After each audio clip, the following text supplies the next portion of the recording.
Guys, welcome back to my channel. ನಾನು ದರ್ಶನ್ ಮಾತಾಡ್ತಾ ಇದ್ದೀನಿ. ಸೊ ಇವತ್ತು ನಾವು ಹೊರಟಿರೋದು ಮುತ್ತತ್ತಿ ಅನ್ನೋ ಒಂದು ದೇವಸ್ಥಾನಕ್ಕೆ. ಇದು ಬೆಂಗಳೂರಿಂದ 118 ಕಿಲೋಮೀಟರ್ ಇದೆ. ಕನಕಪುರದಿಂದ ಒಂದು 45 ಕಿಲೋಮೀಟರ್ ದೂರದಲ್ಲಿದೆ. ಸೊ ಇಲ್ಲಿನ ವಿಶೇಷತೆ ಹಾಗೂ ಅಲ್ಲಿನ ಪ್ಲೇಸು, ಹೋಗೋ ದಾರಿ ಎಲ್ಲ ತೋರಿಸ್ಕೊಂಡು ಹೋಗ್ತೀನಿ ಬನ್ನಿ. ಆಮೇಲೆ ಕೆಲವು ಸರಿ ಹೇಳ್ತಾರೆ ಹೋಗೋ ಪ್ಲೇಸ್ಗಿಂತ ಹೋಗೋ ದಾರಿನೇ ಚೆನ್ನಾಗಿರುತ್ತೆ ಅಂತ. ಸೊ ಹೋಗೋ ದಾರಿ, ಹೋಗೋ ಪ್ಲೇಸು ಎರಡೂ ಸಕ್ಕತ್ತಾಗಿದೆ. ಬನ್ನಿ ಹೋಗೋಣ.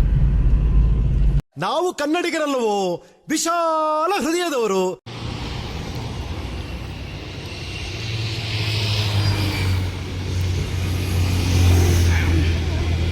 ಆ್ಯಕ್ಚುಲಿ ನಾವು ಒಂದು ಹೋಟ್ಲ್ ಒಳಗಡೆ ಬಂದ್ವಿ. ಹೋಟ್ಲು ನೋಡಿ ಎಷ್ಟು ಚೆನ್ನಾಗಿದೆ, ಒಳ್ಳೆ ಮನೆ ಥರನೇ ಇದೆ. ಎಷ್ಟು ನೀಟಾಗಿ ಮೇಂಟೈನ್ ಮಾಡಿದ್ದಾರೆ ನೋಡಿ. ಹಳ್ಳಿ ಮನೆ ಹೋಟೆಲ್ ಅಂತ.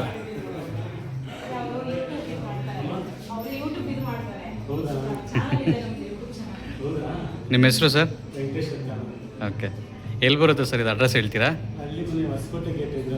ಓಕೆ, ನಾವು ಇವಾಗ ಮುತ್ತತ್ತಿಗೆ ಹೋಗ್ತಾ ಇದ್ವಿ. ಸೊ ಹಂಗೆ ಇಲ್ಲಿ ನಿಲ್ಲಿಸ್ಬಿಟ್ಟು ಏನೋ ಬೇರೆ ಥರ ಕಾಣಿಸೋ, ಅದಕ್ಕೋಸ್ಕರ ನಿಲ್ಲಿಸ್ಬಿಟ್ಟು ಟೇಸ್ಟ್ ಮಾಡೋಣ ಅಂತ ಬಂದ್ವಿ. ಸರಿ ಸರ್, ಓಕೆ. ಆ್ಯಕ್ಚುಲಿ ಮನೇಲೇ ಹೋಟೆಲ್ ಮಾಡಿರೋದು.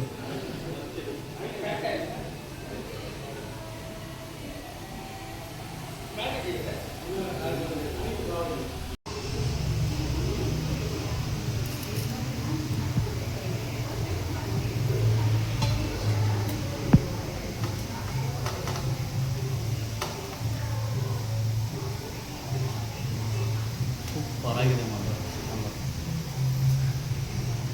ಈ ಸೇಮು ಅಂದರೆ ನಮ್ಮ ತಾಯಿ ಊರು ಭದ್ರಾವತಿ. ಸೊ ಅಲ್ಲೆಲ್ಲ ಸೇಮ್ ಇದೇ ಥರನೇ ಮೀನು ಸಾಂಬಾರು ಮಾಡೋದು. ಹುಳಿ ಅಂದರೆ ಮೀನು ಸಾಂಬಾರಿಗೆ ಹುಳಿ ಹಿಟ್ಟು ಮಾಡಬೇಕು ಅಂತಾರಲ್ಲ, ಆ ಹುಳಿ ಹಿಟ್ಟು ಮಾಡಿದ್ದಾರೆ. ನಿಜವಾಗ್ಲೂ ಬಾಳೆಲೆ ಹೋಟೆಲಲ್ಲಿ ಬಿಡೋದು ನಾವು. ಇವತ್ತು ಬಾಳೆಲೆ ಬಂದಿಲ್ಲ ಅಣ್ಣ, ಅದರಿಂದ ನಿಜವಾಗ್ಲೂ ಈ ಹುಳಿ ಹಿಟ್ಟು ಮಾಡಿದ್ದಾರೆ. ಈ ಮೀನು ಸಾರು ತಿಂತಾಯಿದ್ರೆ ಹಂಗೆ ನಾವು ನಮ್ಮ ಬಾಲ್ಯಕ್ಕೆ ಹೋದಷ್ಟೇ ಒಂದು ಖುಷಿ ಆಗುತ್ತೆ. ನಮ್ಮ ತಾಯಿ, ನಮ್ಮ ಅಜ್ಜಿ ಮಾಡ್ತಾಯಿದ್ರು ಈ ಥರ ಮೀನು ಸಾಂಬಾರು. ಅದಾದಮೇಲೆ ಇವತ್ತೇ ಫಸ್ಟ್ ಟೈಮು ಇಲ್ಲಿ ತಿಂತಾ ಇರೋದು ನಾನು.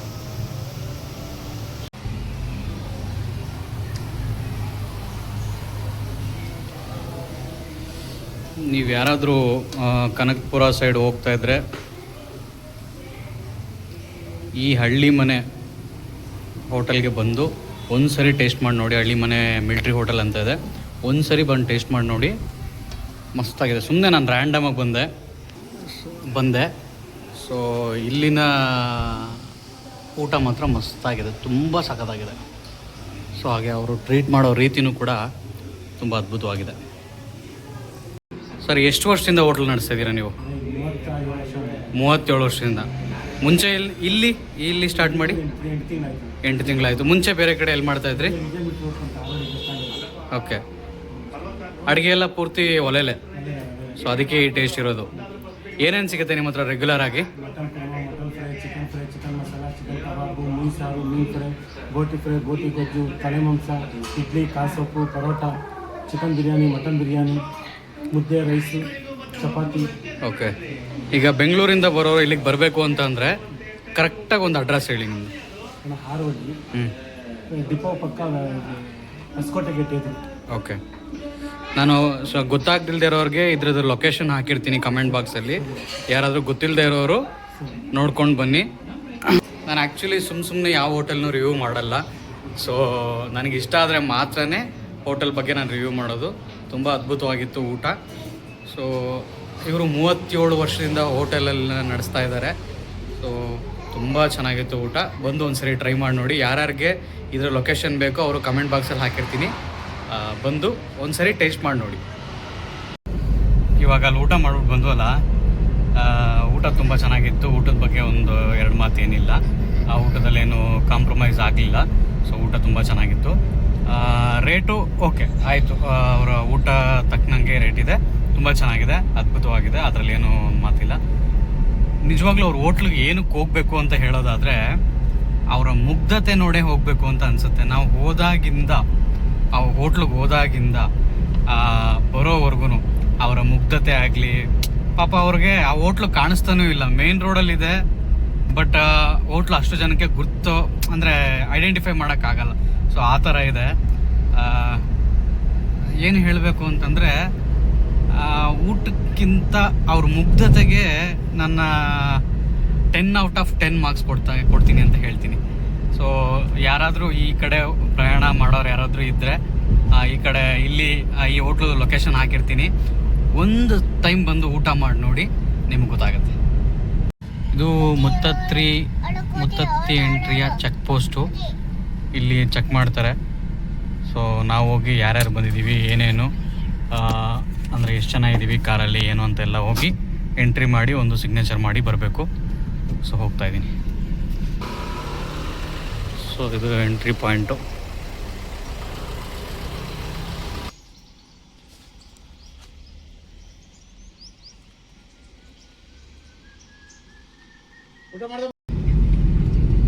ನಾವು ಬೇಸಿಗೆಗಾಲದಲ್ಲಿ ಬಂದಿರೋದ್ರಿಂದ ಮರ ಗಿಡಗಳೆಲ್ಲ ಒಣಗೋಗ್ಬಿಟ್ಟಿದೆ. ಸಮ್ಮರ್ ಟೈಮಲ್ಲಿ ಹಿಂಗೇನೆ. ಇನ್ನು ನಾವು ಮಾನ್ಸೂನ್ ಟೈಮಲ್ಲಿ ಬಂದರೆ ತುಂಬ ಸಕ್ಕತ್ತಾಗಿರುತ್ತೆ. ಇದೆಲ್ಲ ಫುಲ್ಲು ಗ್ರೀನರಿ ಆಗಿರುತ್ತೆ. ಇಲ್ಲೆಲ್ಲ ಬೇಕಾದರೆ ಏನು ಯಾವುದಾದ್ರೂ ಅನಿಮಲ್ನ ನೀವು ನೋಡ್ಬೋದು ಕೂಡ. ಸೊ ಈಗ ಬಿಸಿಲಿರೋ ಕಾರಣ ಯಾವುದೇ ಪ್ರಾಣಿಗಳು ಕಾಣಿಸ್ತಾ ಇಲ್ಲ. ಎಲ್ಲ ಫುಲ್ಲು ಗಿಡಗಳ ಮರಗಳೆಲ್ಲ ಒಣಗೋಗ್ಬಿಟ್ಟಿದೆ ನೋಡಿ. ಇಡೀ ಫುಲ್ ಕಾಡೇ ಒಣಗೋಗ್ಬಿಟ್ಟಿದೆ. ಸೊ ಫುಲ್ಲು ಇಲ್ಲಿ ಇದು ಫುಲ್ಲು ಫಾರೆಸ್ಟ್ ಏರಿಯಾ. ತುಂಬ ಚೆನ್ನಾಗಿದೆ. ಬಟ್ ರೋಡ್ ತುಂಬ ಚಿಕ್ಕದು. ಸೊ ಹುಷಾರಾಗಿ ನೋಡ್ಕೊಂಡು ಹೋಗಬೇಕು. ಯಾಕಂದರೆ ಆಪೋಸಿಟ್ ಗಾಡಿಗಳು ಬಂದರೆ ಸ್ವಲ್ಪ ಕಷ್ಟನೇ. ಅಂದರೆ ಈ ರೋಡಲ್ಲಿ ತುಂಬ ತಿರುವುಗಳಿರುತ್ತೆ. ಸೊ ಸ್ವಲ್ಪ ನೋಡ್ಕೊಂಡು ಹೋಗಿ ಅಂತ ಹೇಳಕ್ಕೆ ಇಷ್ಟಪಡ್ತೀನಿ. ಮತ್ತು ಅಲ್ಲಲ್ಲಿ ಹಂಪ್ಸ್ ಹಾಕಿದ್ದಾರೆ. ಆ ಹಂಪ್ಸ್ಗಳು ಕರೆಕ್ಟಾಗಿ ನಮ್ಮ ಕಣ್ಣಿಗೆ ಕಾಣಲ್ಲ. ಸೊ ಈ ಹಂಪ್ಸ್ಗಳನ್ನ ಚೂರು ನಿಧಾನಕ್ಕೆ ನೋಡಿಕೊಂಡು ಹೋದರೆ ಒಳ್ಳೆಯದು ಅಂತ ನಾನು ಹೇಳ್ತೀನಿ. ಫುಲ್ಲು ಕಾಡು. ಹೋಗೋ ರೋಡು ತುಂಬ ಚೆನ್ನಾಗಿದೆ ನೋಡಿ. ಇಲ್ಲೆಲ್ಲ ಫುಲ್ಲು ಚಿಕ್ಕ ರೋಡು.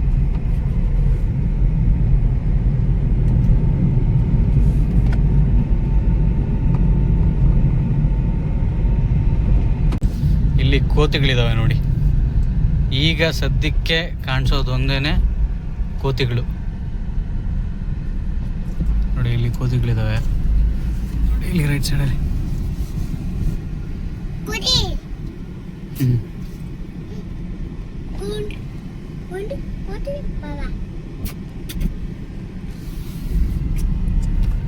ನಾವು ಲಾಸ್ಟ್ ಟೈಮ್ ಬಂದಾಗ ಕರಡಿ ಎಲ್ಲ ನೋಡಿದ್ವಿ.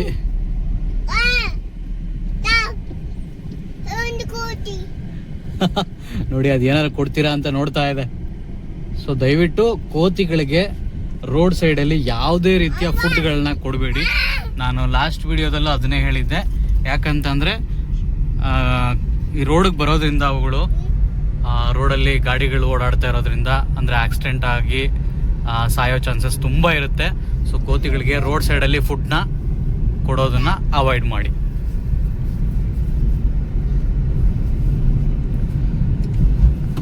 ನೋಡಿ ಇಲ್ಲಿ ಫುಲ್ಲು ತಿರುವು.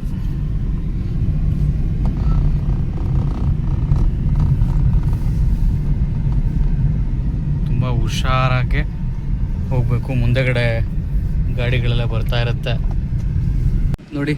ಇಲ್ಲಿ ಜಿಂಕೆ ಇದೆ, ಕಾಣಿಸ್ತಾ ಇದೆಯಾ?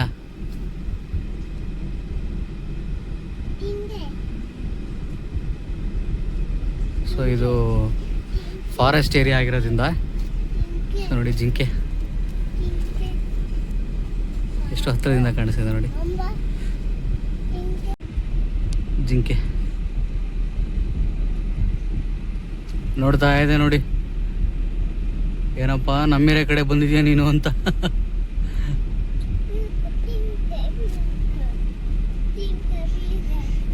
ಮುಂದೆ ಕಾಡಂದಿ ಇದೆ ನೋಡಿ. ಇಲ್ಲಿ ಕಾಡಂದಿ ಇದೆ ನೋಡಿ. ಸರಿಯಾ?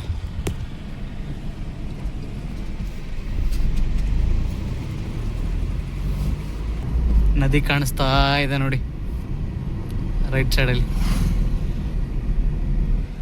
ಕಾಣಿಸ್ತಾ ಇದೆಯಾ ನದಿ? ಇದೇ ನದಿ ಅಲ್ಲಿ ಮುಂದೆ ಇದೆ. ಸೊ ಇಲ್ಲಿ ಆ ಮುಂದೆ ಇರೋ ನದಿ ಹತ್ರ ನಾವು ಆಟ ಆಡ್ಬೋದು. ಬನ್ನಿ ತೋರಿಸ್ತೀನಿ ನೋಡಿ. ಇಲ್ಲಿ ಕಾಣಿಸ್ತಾ ಇದೆ, ಇದು ಫುಲ್ಲು ಏನು ಈ ರೋಡ್ ಪಕ್ಕ ಬ್ಲೂ ಕಲರ್ ಕಾಣಿಸ್ತಾ ಇದೆಯಲ್ಲ, ಅದೆಲ್ಲ ಫುಲ್ಲು ಕಾವೇರಿ ನದಿನೇ. ಆ ಸೈಡ್ ಇದೆ ಕಾವೇರಿ ನದಿ ನೋಡಿ. ಈಗ ಬೇಸಿಗೆ ಕಾಲದಲ್ಲಿ ಹೇಗೆ ಕಾಣಿಸ್ತಾ ಇದೆ, ನೀರೆಲ್ಲ ತುಂಬ ಕಮ್ಮಿ ಆಗಿಬಿಟ್ಟಿದೆ. ಸೊ ಈ ಸೈಡ್ ಸ್ವಲ್ಪ ಚೂರು ನದಿ ಇರೋದ್ರಿಂದ ಸ್ವಲ್ಪ ಎಲ್ಲ ಗ್ರೀನರಿ ಆಗಿ ಕಾಣಿಸ್ತಾ ಇದೆ. ಎಲ್ಲ ಗ್ರೀನರಿ ಆಗಿ ಇವಾಗ ಸ್ವಲ್ಪ ಕಾಣಿಸ್ತಾ ಇದೆ. ನೋಡೋಣ ಅಲ್ಲಿ ದೇವಸ್ಥಾನದ ಹತ್ರ ನೀರಿದೆಯಾ ಇಲ್ವಾ ಏನೋ ಅಂತ ನೋಡೋಣ ಬನ್ನಿ. ಸೊ ಇಲ್ಲಿ ರೈಟ್ಗೆ ಹೋದರೆ ನದಿ ಹತ್ರ ಹೋಗ್ತೀವಿ, ಇಲ್ಲಿ ಲೆಫ್ಟ್ಗೆ ಹೋದರೆ ದೇವಸ್ಥಾನ ಹತ್ರ ಹೋಗ್ತೀವಿ. ಸೊ ಫಸ್ಟು ದೇವಸ್ಥಾನ ಹತ್ರ ಹೋಗಿ ಆಮೇಲೆ ನದಿ ಹತ್ರ ಹೋಗೋಣ.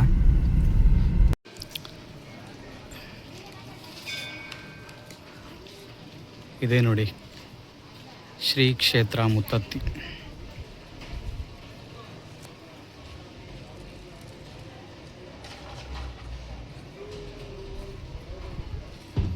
ಮುತ್ತತ್ತಿ ಅಂತ ಹೇಗೆ ಹೆಸರು ಬಂತು ಅಂತ ಮತ್ತೆ ಹೇಳ್ತೀನಿ.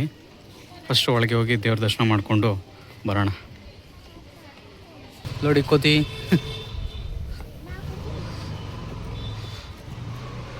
ಸೊ ಇದೆ.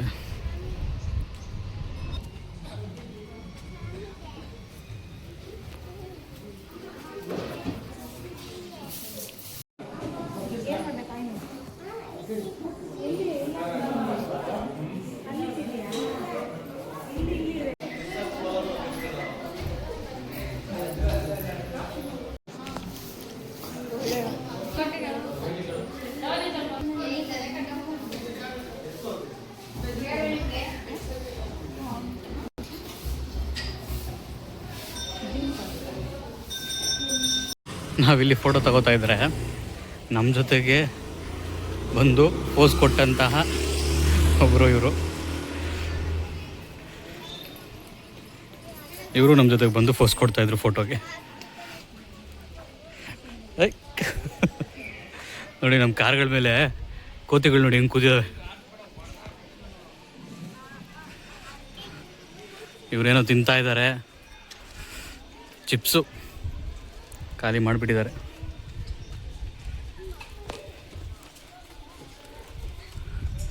ಸರ್ ಆಗಿದ್ರೆ ನಾವು ಇಳಿತೀರಾ ಸರ್? ಅಲ್ಲ ಮೇಡಮ್.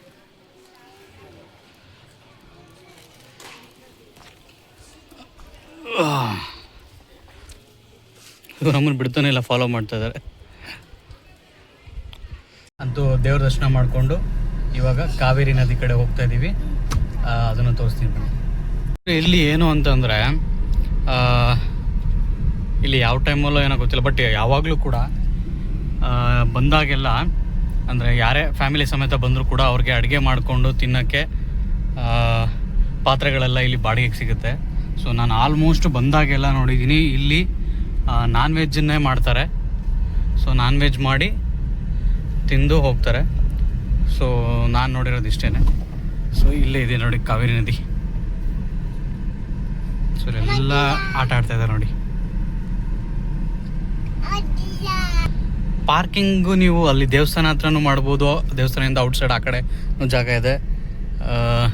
ಈ ಕಡೆ ಕಾವೇರಿ ನದಿ ಹತ್ರನೂ ಪಾರ್ಕಿಂಗ್ ಮಾಡ್ಬೋದು. ಬಟ್ ನೋಡ್ಕೊಂಡು ಪಾರ್ಕಿಂಗ್ ಮಾಡಿ, ಎಲ್ಲಿ ನಿಮಗೆ ಸೂಕ್ತ ಅನಿಸುತ್ತೆ ಅಲ್ಲಿ ಪಾರ್ಕಿಂಗ್ ಮಾಡಿ. ಸೊ ನಾನು ಇಲ್ಲೆಲ್ಲಾದ್ರೂ ನೇರಳಲ್ಲಿ ಪಾರ್ಕಿಂಗ್ ಮಾಡೋಣ ಅಂತ ಹೋಗ್ತಾ ಇದ್ದೀನಿ. ಇಲ್ಲೇ ಹೇಳಿದ್ನಲ್ಲ. ಸೊ ನೋಡಿ ಇಲ್ಲಿ ಅಡುಗೆ ಮಾಡಿ ಊಟ ಮಾಡ್ತಾ ಇದ್ದಾರೆ ನೋಡಿ. ಸೊ ನಾನು ಇಲ್ಲಿ ಏನಕ್ಕೆ ನಾನ್ ವೆಜ್ ಮಾಡ್ತಾರೆ ಏನು ಅಂತ ನಂಗೆ ಗೊತ್ತಿಲ್ಲ ಅಷ್ಟು ಇದ್ರಾಗಿ. ಬಟ್ ಯಾರಾದರೂ ನೋಡ್ತಾ ಇರೋರು ಗೊತ್ತಿದ್ದರೆ ಇಲ್ಲಿ ಯಾವ ಕಾರಣಕ್ಕೆ ನಾನ್ ವೆಜ್ ಮಾಡಿಕೊಂಡು ತಿಂತಾರೆ ಅಂತ ಗೊತ್ತಿದ್ದರೆ ನನಗೆ ಹೇಳಿ. ಸೊ ಬಟ್ ಕೆಲವ್ರನ್ನ ಕೇಳಿದಾಗ ಇಲ್ಲಿ ನಾನ್ ವೆಜ್ಜೇ ಸ್ಪೆಷಲ್ಲು ಇಲ್ಲಿನ ದೇವ್ರಿಗೆ ಆ ಥರ ಅಂತ ಹೇಳಿದ್ರು. ಬಟ್ ನಂಗೆ ಅದ್ರ ಬಗ್ಗೆ ಕ್ಲಾರಿಟಿಯಾಗಿ ಗೊತ್ತಿಲ್ಲ. ಗೊತ್ತಿರೋರು ದಯವಿಟ್ಟು ನನಗೆ ಹೇಳಿ, ಕಮೆಂಟಲ್ಲಿ ತಿಳಿಸಿ ನನಗೆ. ನೋಡಿ ಎಲ್ಲ ತುಂಬ ದೊಡ್ಡ ದೊಡ್ಡ ಮರಗಳು. ಸೊ ಈಗ ಬೇಸಿಗೆ ಕಾಲ ಆಗಿರೋದ್ರಿಂದ ಅಂದರೆ ಈ ಸಮ್ಮರ್ ಟೈಮಲ್ಲಿ ನೀರು ಅಲ್ಲಿಗೇನೇ ಇದೆ, ಸ್ವಲ್ಪ ಕಮ್ಮಿ ಇದೆ. ಇಲ್ಲ ಅಂದರೆ ಇಲ್ಲಿವರೆಗೂ ಬಂದಿರುತ್ತೆ ನೀರು, ಆ ಮೇಲೆವರೆಗೂ ಬಂದಿರುತ್ತೆ ನೀರು. ಸೊ ಇದೆಲ್ಲ ನೀರಿದ್ದಿದ್ದೆ. ಹಾಗೆ ಈ ಜಾಗಕ್ಕೆ ಮುತ್ತತ್ತಿ ಅಂತ ಯಾಕೆ ಹೆಸರು ಬಂತು ಅಂತ ಹೇಳೋದಾದರೆ, ಆಗ ರಾವಣನ ಕೊಂದು ಸೀತೆನ ವಾಪಸ್ ಕರ್ಕೊಂಬರ್ಬೇಕಾದ್ರೆ, ಅಂದರೆ ವಿಭೀಷಣ ಅವರ ಪಟ್ಟಾಭಿಷೇಕನ ಮುಗಿಸ್ಕೊಂಡು ವಾಪಸ್ ಬರಬೇಕಾದ್ರೆ ಇದೇ ದಾರಿಲೇ ಹೋಗ್ತಾಯಿದ್ರಂತೆ. ಸೊ ಹೋಗುವಾಗ ಒಂದು ದಿವಸ ರಾತ್ರಿ ಇಲ್ಲೇ ಉಳ್ಕೊತಾರೆ. ರಾಮ, ಲಕ್ಷ್ಮಣ, ಸೀತೆ, ಆಂಜನೇಯ ಅವರೆಲ್ಲ ಇಲ್ಲೇ ಉಳ್ಕೊಂಡ ನಂತರ ನೆಕ್ಸ್ಟ್ ದಿನ, ಮಾರನೇ ದಿನ ಸೀತೆ ಈ ನದಿನ ನೋಡಿಬಿಟ್ಟು ಇಲ್ಲಿ ಸ್ವಲ್ಪ ಬೆಳಗ್ಗೆ ಸ್ನಾನ ಮಾಡಬೇಕು ಅಂತ ಹೇಳಿಬಿಟ್ಟು ಸೀತೆ ಈ ನದಿಗೆ ಇಳಿತಾರೆ. ಇಳಿದಾದ್ಮೇಲೆ ಸೀತೆಯವರ ಮೂಗುತಿ, ಅಂದರೆ ಅವ್ರದ್ದು ಒಂದು ಮೂಗುತಿ ಇರುತ್ತೆ, ಅದು ಅತ್ಯಮೂಲ್ಯವಾದ ಮೂಗುತಿ ಆಗಿರುತ್ತೆ.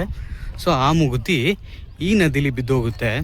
ಅದನ್ನು ಆಂಜನೇಯ ಅಂದರೆ ಹನುಮಂತ, ಸೊ ಇದನ್ನು ಅವರು ಎತ್ಕೊಡ್ತಾರೆ. ಸೊ ಅದಕ್ಕೆ ಮುತ್ತೆತ್ತಿ ರಾಯ ಅಂತ ಈ ಜಾಗಕ್ಕೆ ಮುತ್ತತ್ತಿ ದೇವಸ್ಥಾನ ಅಂತ ಹೆಸರು ಬರುತ್ತೆ. ಸೊ ಇದು ಆಗಿಂದ ಮುತ್ತೆತ್ತರಾಯ ಸ್ವಾಮಿಯ ದೇವಸ್ಥಾನ ಆಗುತ್ತೆ. ಆವಾಗಿಂದ ಈ ದೇವಸ್ಥಾನಕ್ಕೆ ಮುತ್ತತ್ತಿ, ಈ ಸ್ಥಳಕ್ಕೆ ಮುತ್ತತ್ತಿ ಅಂತ ಹೆಸರು ಬರುತ್ತೆ.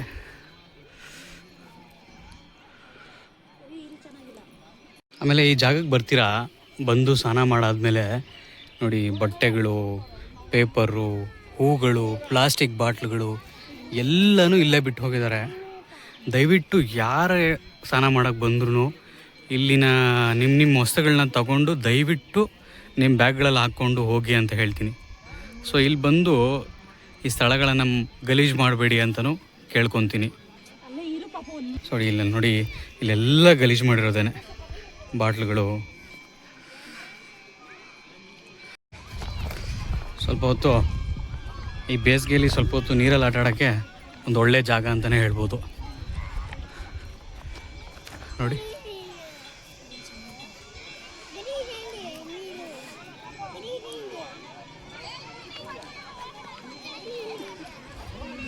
ಬಟ್ ಈ ಬೇಸಿಗೆಗೆ ಈ ಬಿಸಿಲು, ಅಂದರೆ ಈ ಬಂಡೆಕಲ್ಲುಗಳ ಹಬೆ ಮಕ್ಕಕ್ಕೆ ಹೊಡಿತದೆ, ಅಷ್ಟು ಬಿಸಿ ಇದೆ.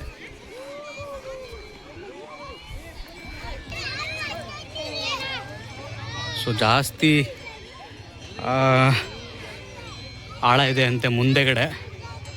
ಸೊ ದಡದಲ್ಲೇ ಆಟಾಡ್ಕೊಂಡ್ರೆ ತುಂಬ ಒಳ್ಳೆಯದು ಅಂತಲೂ ಹೇಳ್ತಾ ಇದ್ದೀನಿ ನಾನು. ಆಮೇಲೆ ಇಲ್ಲಿನ ಜನಗಳು ಹೇಳೋದೇನು ಅಂತಂದರೆ ಇಲ್ಲಿ ಮೊಸಳೆ ಕೂಡ ಇದೆ ಅಂತ.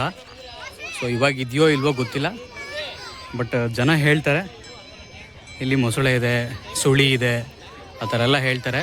ಸ್ವಲ್ಪ ಕೇರ್ಫುಲ್ಲಾಗಿ ಇಲ್ಲಿನ ಬರೋ ಜನ ಕೇರ್ಫುಲ್ಲಾಗಿ ಬಂದು ಆಟ ಆಡಿಕೊಂಡು ಹೋಗಿ ಅಂತ ಹೇಳ್ತೀನಿ.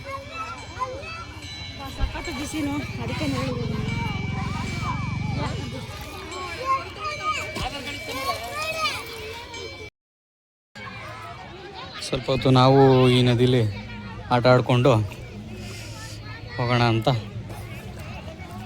ಅಂದ್ವಿ. ಸೊ ಈ ಕಲ್ಲುಗಳ ಮೇಲೆ ನಡೆಯುವಾಗ ತುಂಬ ಹುಷಾರಾಗಿ ನಡಿಬೇಕು, ತುಂಬ ಜಾರುತ್ತೆ, ಸ್ವಲ್ಪ ಹುಷಾರು. ಬಟ್ ನೀರು ತುಂಬ ಗಲೀಜು ಮಾಡಿದ್ದಾರೆ, ಜನಗಳು ತುಂಬ ಗಲೀಜು ಮಾಡಿದ್ದಾರೆ. ನೋಡಿ ಈ ಸೀರೆಗಳೆಲ್ಲ ಇಲ್ಲೇ ಹಾಕಿದ್ದಾರೆ, ಬಟ್ಟೆಗಳು, ಪ್ಲಾಸ್ಟಿಕ್ ಬಾಟ್ಲುಗಳು.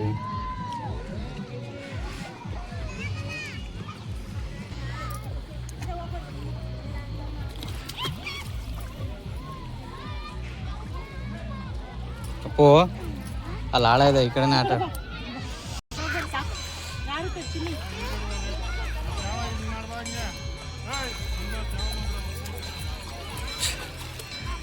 ಸೊ ಒನ್ ಡೇ ಟ್ರಿಪ್ಗೆ ಒಂದು ಅದ್ಭುತವಾದ ಸ್ಥಳ ಅಂತ ಹೇಳ್ಬೋದು ಇದನ್ನು. ಸೊ ಯಾರಾದರೂ ಒನ್ ಡೇ ಟ್ರಿಪ್ನ ನೋಡ್ತಾ ಇದ್ದರೆ ಒಂದು ಸರಿ ಮುತ್ತತ್ತಿಗೆ ಭೇಟಿ ಕೊಡಿ. ನೋಡಿ, ನಾನು ಆವಾಗಲೇ ಹೇಳೋದ್ನಲ್ಲ,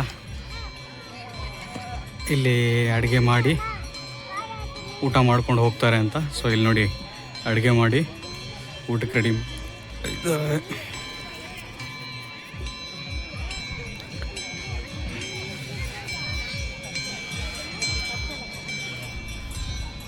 ಈ ಬೇಸಿಗೆ ಕಾಲದಲ್ಲಿ ಇಂಥದ್ದೊಂದು ನದಿ ಸಿಕ್ಬಿಟ್ರೆ ಸಾಕು ಅಲ್ವಾ, ಆರಾಮಾಗೆ ಈಜಾಡಿಕೊಂಡು ಸ್ವಲ್ಪ ಟೈಮ್ ಪಾಸ್ ಮಾಡಿಕೊಂಡು ವಾಪಸ್ ಮನೆಗೆ ಹೋಗ್ಬೋದು.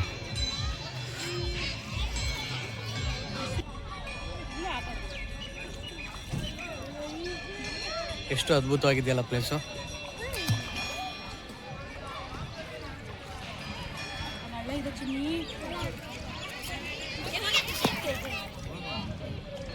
ಹುಷಾರಾಗಿ ಕೆಳಗಡೆ ನೋಡ್ಕೊಂಡು ನಡಿಬೇಕು, ಇಲ್ಲ ಅಂತಂದರೆ ಕಲ್ಲಲ್ಲಿ ಪಾಚಿತ್ತು ಕಟ್ಕೊಂಡ್ಬಿಟ್ಟಿದೆ.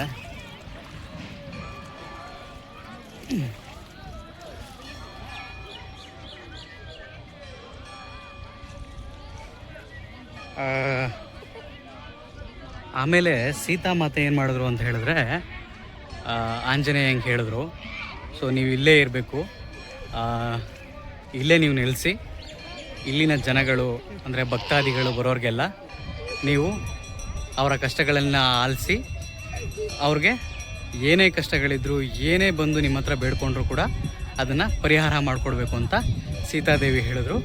ಆಂಜನೇಯ ಅದಕ್ಕೆ ಒಪ್ಕೊಂಡು ಅವತ್ತಿಂದ ಇಲ್ಲಿ ಆಂಜನೇಯ ಅವರು ಮುತ್ತೆತ್ತೆ ರಾಯ ಅಂತ ಆಗಿ ಇಲ್ಲಿ ನೆಲೆಸಿದ್ದಾರೆ. ಸೊ ಇದು ಈ ದೇವಸ್ಥಾನದ ಕಥೆ ಆಗಿದೆ. ಸೊ ನನಗೆ ಗೊತ್ತಿರೋಷ್ಟು ನಾನು ಹೇಳಿದ್ದೀನಿ. ಇನ್ನೂ ಗೊತ್ತಾಗಬೇಕು ಅಂತಂದರೆ ಖಂಡಿತ ನಂತರ ಯೂಟ್ಯೂಬರ್ಸ್ಗಳು ತುಂಬ ವೀಡಿಯೋಗಳನ್ನ ಮಾಡಿ ಹಾಕಿದ್ದಾರೆ, ಒಂದು ಸರಿ ನೋಡಿ ಚೆನ್ನಾಗಿದೆ. ಅದು ಗೊತ್ತಾಗಿಲ್ಲ ಅಂತಂದರೆ ಗೂಗಲಲ್ಲಿ ಸರ್ಚ್ ಮಾಡಿ ನೋಡಿ, ತುಂಬ ಚೆನ್ನಾಗಿದ್ರ ಬಗ್ಗೆ ಎಕ್ಸ್ಪ್ಲೈನ್ ಮಾಡಿದ್ದಾರೆ.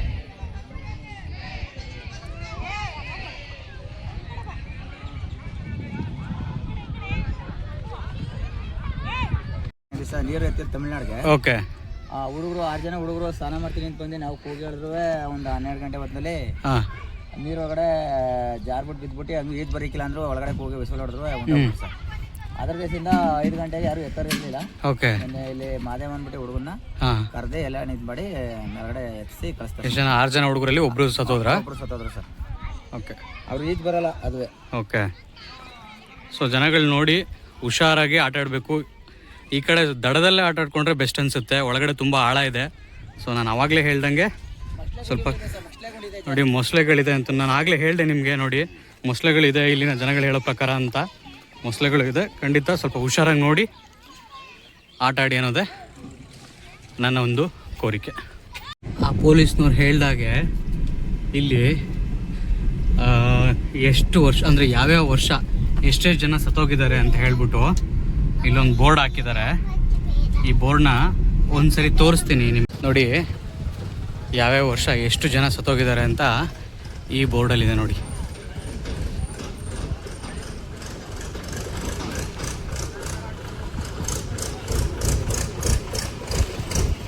ಈ ಬೋರ್ಡು 2016ವರೆಗೂ ಇದೆ, ಅದ್ರ ಮೇಲೆ ಅಪ್ಡೇಟ್ ಮಾಡಿಲ್ಲ. ಸೊ ಅದಕ್ಕಿಂತ ಹಿಂದೆ ಎಷ್ಟು ಜನ ಈ ನದಿಲಿ ಸತ್ತೋಗಿದ್ದಾರೆ ಅನ್ನೋದು ಇಲ್ಲಿನ ಲಿಸ್ಟು ನೋಡಿ. ಸೊ ಅದಕ್ಕೆ ಈ ನದಿಗೆ ಬಂದವರು ಎಷ್ಟು ಎಂಜಾಯ್ ಮಾಡ್ತಿರೋ ಮಾಡಿ, ಖುಷಿ ಪಡಿ, ದೇವಸ್ಥಾನ ದರ್ಶನ ಮಾಡ್ಕೊಳ್ಳಿ, ಎಲ್ಲ ಮಾಡಿ. ಬಟ್ ಆದಷ್ಟು ಹುಷಾರಾಗೆ ಇರಿ ಅಂತ ಹೇಳ್ತೀನಿ. ಸೊ ನೋಡಿ ಇಲ್ಲಿ ಮೊಸಳೆ ಇದೆ, ಎಚ್ಚರಿಕೆ, ಮೊಸಳೆ ಕೂಡ ಇದೆ ಅಂತ ಈ ನದಿಲಿ, ಸ್ವಲ್ಪ ಹುಷಾರಾಗಿರಿ. ಸೊ ಇದು ಇವತ್ತಿನ ನನ್ನ ಲಾಗ್ ಆಗಿರುತ್ತೆ. ಸೊ ಮತ್ತೆ ಇದೇ ಥರ ಇನ್ನೊಂದು ಜಾಗನ ಎಕ್ಸ್ಪ್ಲೋರ್ ಮಾಡೋಕ್ಕೆ ನೆಕ್ಸ್ಟ್ ವೀಡಿಯೋದಲ್ಲಿ ಸಿಗ್ತೀನಿ. ಅಲ್ಲಿವರೆಗೂ ಬಾಯ್ ಅಂತ ಹೇಳ್ತಾ ಮತ್ತೆ ಸಿಗೋಣ.